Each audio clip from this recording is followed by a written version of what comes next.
Hi and welcome to the Ruby Tuesday. My name is Ruben and this is Kirstin! And this is our review for Beyonce's film, Homecoming. It's not an original Netflix film, but it's a Netflix film. And this will give you an insight, a snapshot of Beyonce's life, of when she goes into concert, what it takes for her to do that. So let's get stuck into the review.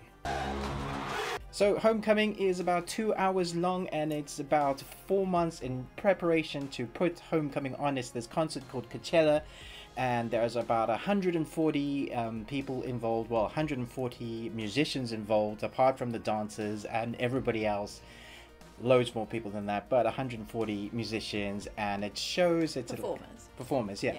It's about 140 performers, and then there's so many other people involved in the making of Homecoming, well the Coachella concert, and Beyonce directs this. She's also an executive producer, so she's fully hands-on in this, and this gives you an insight to what it takes to put on something like this, but it also gives you an insight to what it basically the toll it takes for a performer to put this on. And I have to say, I'm not I wasn't the biggest fan of Beyonce.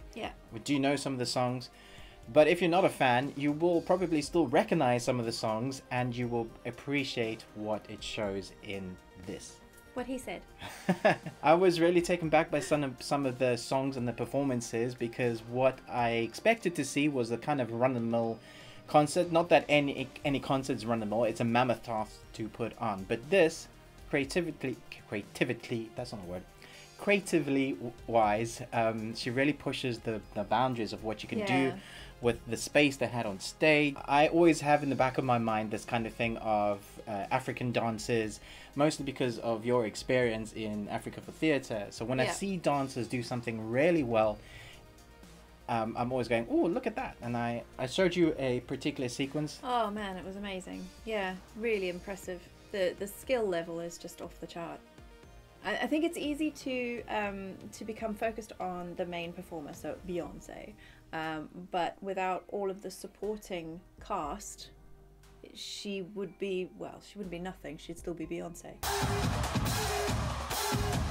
But they make her shine, and they are so incredibly good. If you're not a massive fan of Beyonce, you can still watch this. You can totally still watch us. Yeah. I was amazed at how many songs I still knew, even though I don't class myself as a massive fan of Beyonce. But there are so many kind of known songs.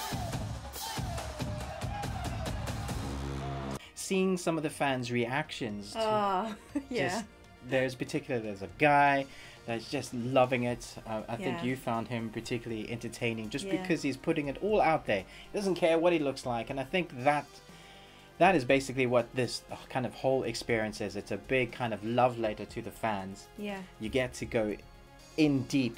There's this cutscenes in between the concert. It gets to show you how much goes into making this. I guess as a viewer, as an audience member, you kind of know, but you don't really know until you see it, and then you go, wow, there's so much more going on. She started this after she'd just given birth to twins, and so you get to you see the kind of transformation of Beyonce becoming Beyonce the performer. And it's something interesting. You see what she gives into the performance and how much goes into it, and I think it's quite a feat. But putting that aside, there's also the whole kind of the cultural relevance of this. So it's Coachella, which I didn't know anything about until I read about it, which I think is really great now that it's on Netflix, because it's immediately going out to 220 countries, worldwide. It's going to have so much more cultural relevance. What I loved about some of the inclusion of what we saw was even the dancers. They didn't have like the typical run-of-the-mill gotta look perfect people. There was thin people to quite large people, and there was one particular lady that was quite large. She was just going for it. Man, she looked amazing. And she was kicking ass at it, and I just thought it was so good. But the cultural relevance of it, I think there's these cut scenes with voiceover. Who did you say that was? Well, it sounded to me like Nina Simone, but it's never actually said who is talking, but she sounds a lot like Nina Simone. Yeah, I think it is. I remember reading in the write-up that Netflix kind of gives you, that there is like, they've really taken their time to kind of give you a snapshot of what it means to, I guess, a larger audience, but specifically the African American people, the woman, Beyonce is definitely advocating, you know, for women, for equality. There was that line about equality and what actually feminism means, rather than inequality of pushing men away or pushing women away, but it actually being diverse but equal. Yeah. And I thought that was excellent.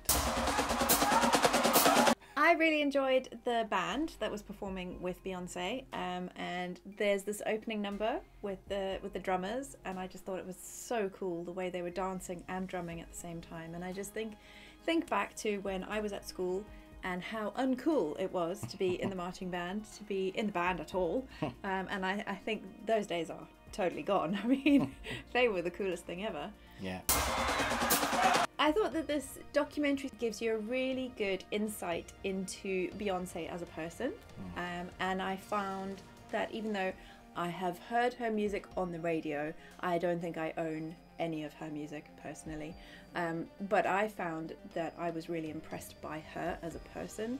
I found her to be really humble and really intelligent.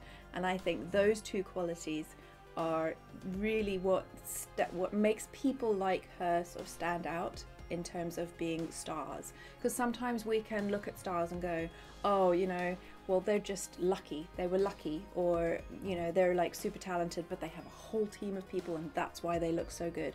Actually, I felt like she deserved it because she's actually really intelligent. She works incredibly hard. I mean, seriously, I've had kids. And there is no way you could have taken me from giving birth to just one child. She gave birth to two. And 4 months later put on a show like that. There is just no way. I mean, yeah, no way. So really, really impressed with her. One of the other things that stood out to me, which I wasn't expecting, was the diversity in music.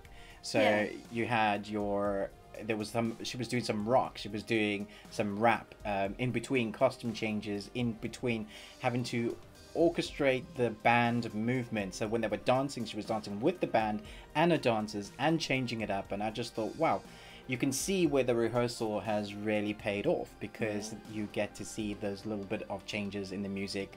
And I didn't expect her to do, there was an opera moment, which I thought, what, she does opera? And she pulled it off. Like, opera isn't easy to do. You got to know what you're doing. She didn't do it for long, but I was still like, okay, she really can sing. Not that I didn't know she could, but there is stuff that I wouldn't expect her to try, and she did do that.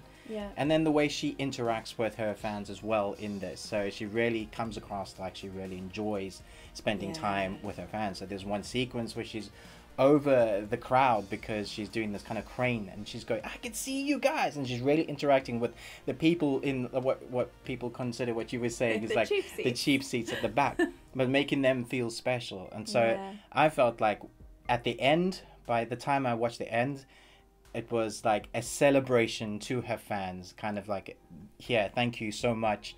Also has cultural relevance. If you like documentaries, if you like some of her music, if you're not a fan, I think you will still enjoy this. Yeah. Because it has something to say.